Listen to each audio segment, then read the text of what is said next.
The fight for basic human rights is a global one. And in Latin America, these 6 countries all allow same-sex marriages.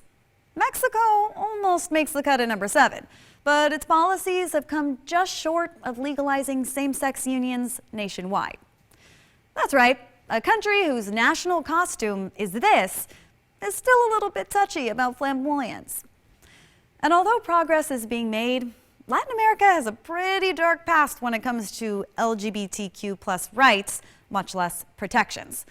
But also, changes in the law don't necessarily translate into a broader societal shift toward acceptance. Take Brazil, a country known for its celebrations of sexual expression and home to international music sensation Pablo Vittar, arguably the world's most famous drag queen.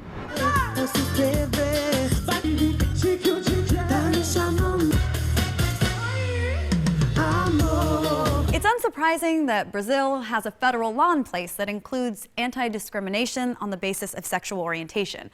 But shockingly, the land of Carnival is still the most dangerous place in the world to be transgender. And the country's president, Jair Bolsonaro, has a history of homophobia, going so far as to say he'd prefer to have a dead son than a gay one. But, you know, even though his rhetoric sucks, I'm sure his economic policies are great. Plus, the guy could probably shoot someone in Rio in broad daylight and not lose a single follower.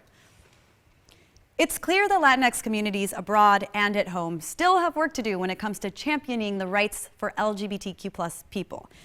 Even using the word Latinx, an all-inclusive, gender-neutral term, is bothersome, yes, I read the comments, to a lot of people.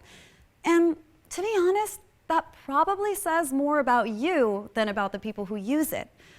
Whew, throwing shade feels good. A lot of the resistance to queer identity in Latinx households can be traced back to centuries of a culture rooted in Catholic conservatism. And yes, many Catholic and Christian churches today are accepting of its LGBTQ plus parishioners, but the subject is still taboo.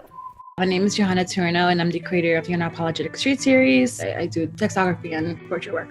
I'm out on the street because I saw people doing it when I was younger, and it's a way of storytelling. I was born in San Salvador, in El Salvador, towards the aftermath of the Civil War.